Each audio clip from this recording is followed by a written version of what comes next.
This, I have to preface this a little bit with, I just got back from Edinburgh, where the third Texas State Beat Poetry Festival was held. And Edinburgh scared me to death, and I'll probably never go back down there. It's very scary. But I've sort of been on this weird kick for the last 6 or 7 months, and I reread part of Rex Roth's semi-autobiographical novel this past summer. And so, with all due respect to Rex Roth, this poem is entitled Surplus. The pages of the first copies of the New Grail were still wet in 1959, the year before I tried high school, when a dog-eared copy of that book appeared on the hall table. A note peeked out from between the cover and the first few pages. This is not a novel. This is an instruction manual. Follow the directions. A year later, my first tentative trips to the Army surplus store near Skid Row on 2nd Avenue, taking 2 buses and then walking a few blocks, passing by Erickson's Working Men's Bar, Jesus the Light of the World, and the Transfusion Inn. The surplus store is a dimly lit nirvana, a used, musty army clothes. It was easy to give up tan London fog windbreaker for an olive drab army field jacket, and Levi's for black Frisco long. Black t-shirts under heavy wool plaid shirts replaced blue Oxford button-downs. Used boots gladly traded for perfectly polished burgundy penny loafers. Individuality for $10. Later, the bus rides with 5-cent transfers gave way to uncertain hitchhiking. Take this ride and be careful. Don't take that one. Learning life's lessons on the road. Early adventures provided images and vivid dreams about living a Zen life and writing poetry. That's it. It's over.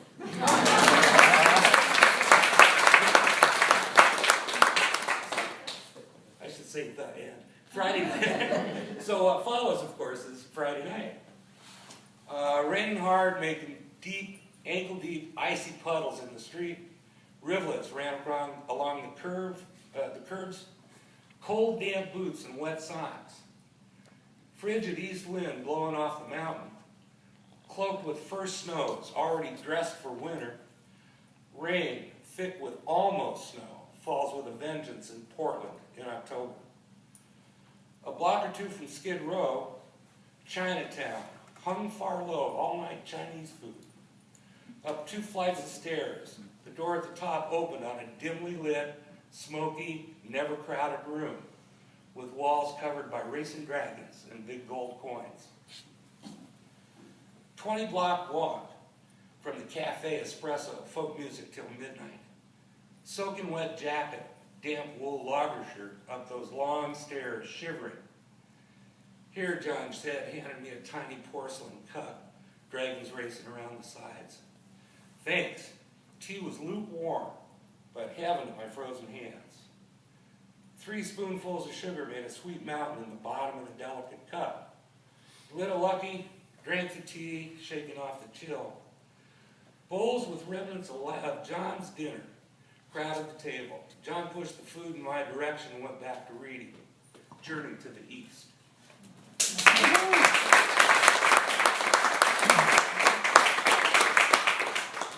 And this is still sort of a work in progress.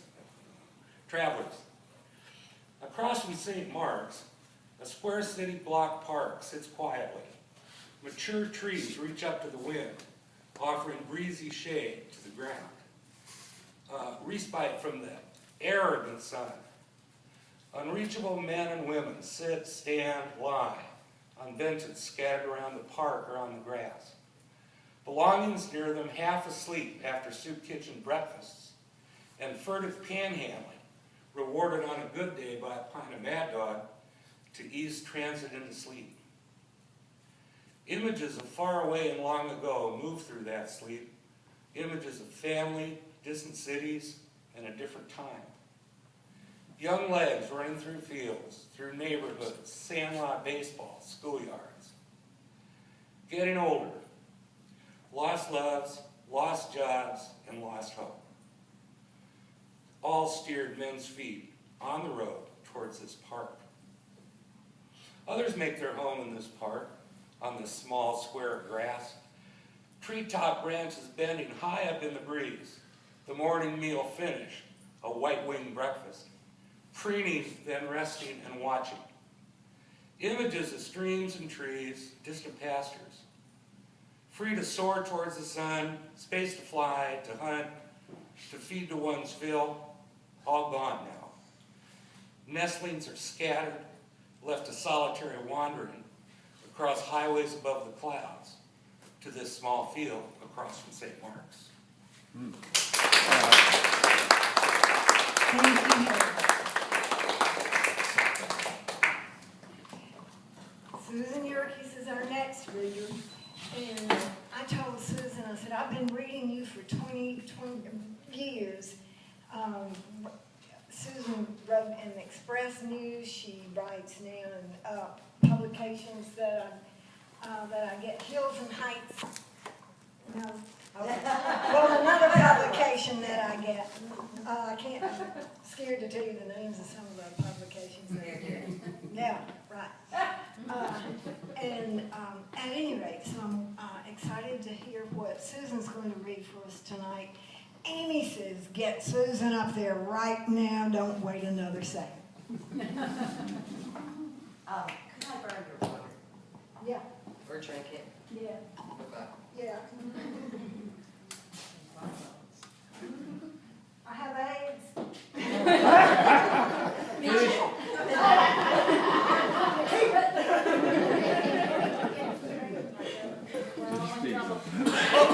When I was 8 years old, my family moved to San Antonio, and my parents started a bookstore. And that big chandelier there was the main thing in the window. It was called Higgins Bookstore, and the Twig bought it, and they were united. And so I've never read, I've been writing poems since I was even younger than 8, but I've never really read them out loud to a group of people. So it's really coming full circle in the right place for me. So I thank you. I have a number of very short poems, and then one sort of longer thing, but I hope I get to read them. And they range from doggerel to, well, semi-serious maybe. The first one is called, On the Occasion of Discovering That a Very Good Friend's Emails Have Been Going into My Junk File for 2 months. This is an email response. Dear Mailing Miss, I'm in distress because of this. It seems that less and less of your e-messages arrive. Alas, perhaps if you respond to this, we'll get a pass. The chains will break, the sand will take, and those missed e's no more amiss will be. Love, me. Oh, P.S. We. This is called Song of a Loser. Lose the lover. Don't explain. Lose yourself and find her again. Lose the blues. Lose your shoes. Lose the need to use and abuse. Lose the anger. Lose the pain. Open the eyes of a child again. Lose the sorrow. Lose the sin. Lose with joy. And then you'll win.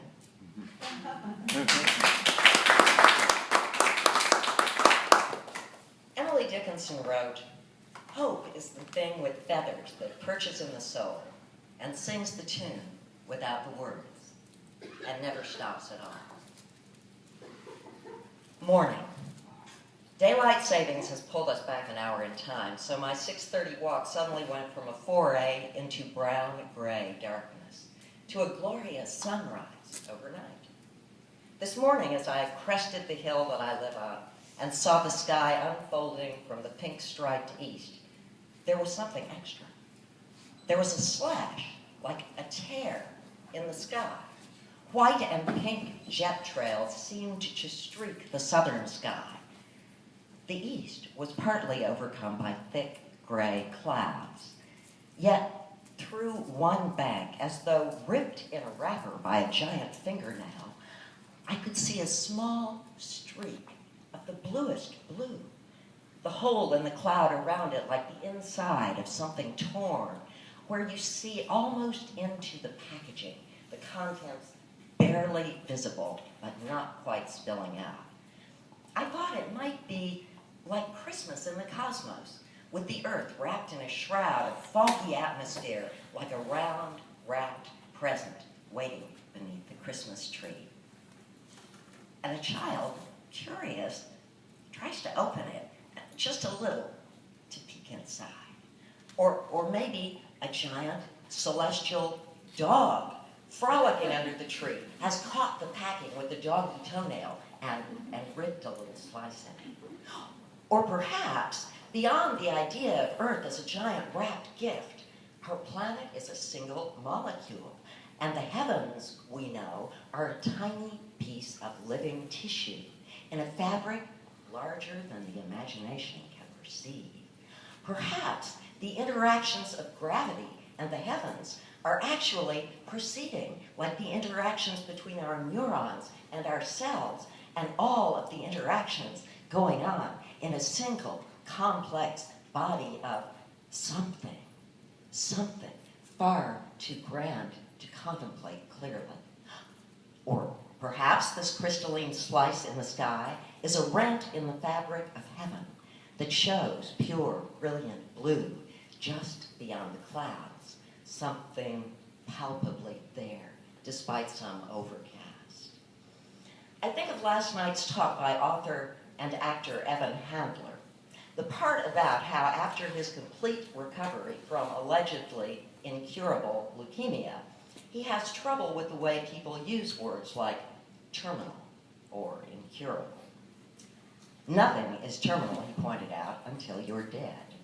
Life-threatening is the worst it can be, and that's bad enough. He also had problems with the expression false hope. How can hope be false, he asked. Hope is not a promise. It's something else entirely. Hope cannot, by its very nature, be false, even though some doctors seem to take pride in discouraging what they said to him was false hope.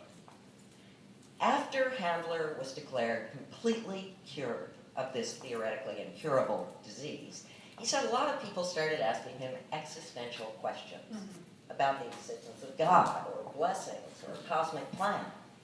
His only answer, he said, was, I don't know.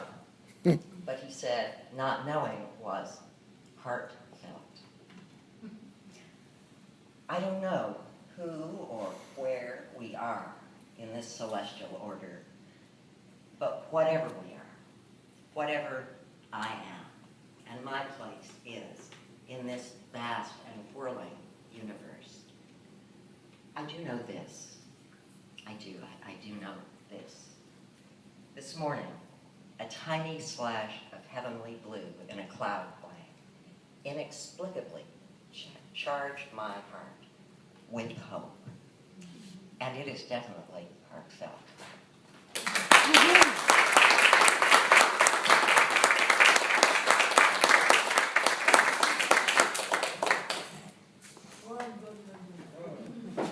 Hey, it's good.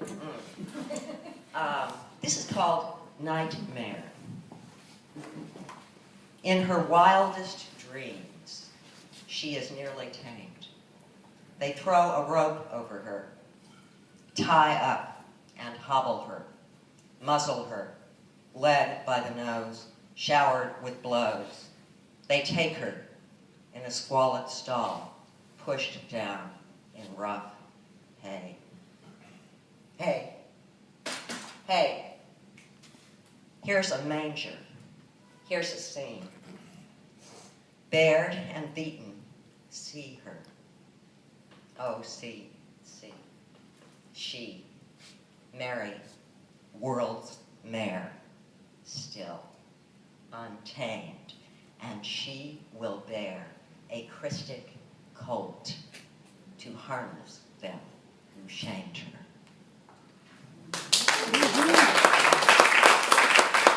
Okay.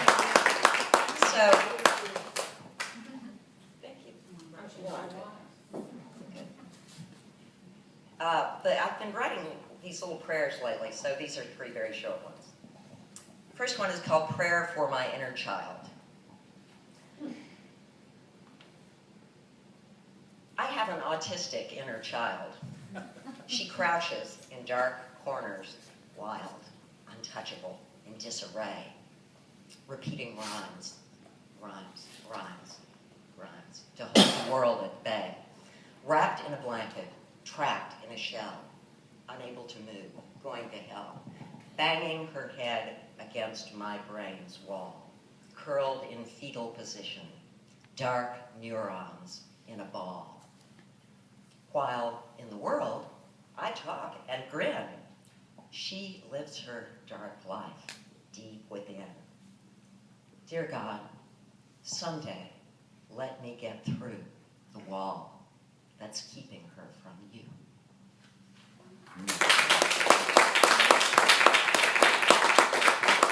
Okay, this is called God. God is powerful. God is random. God makes things that eat each other. God is angry. God is good. God is unpredictable. There is no name sufficiently enormous. So I guess God will have to do. I hope God is okay with that.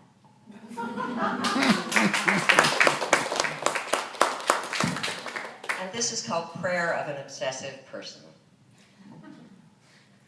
Dear God, if I'm going to spend all this time walking around in my house, in my pajamas, talking to someone who isn't there, please, God, let it be you. Thanks,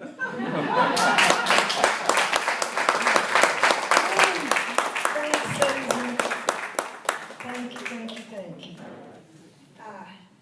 Sanford's going to be next,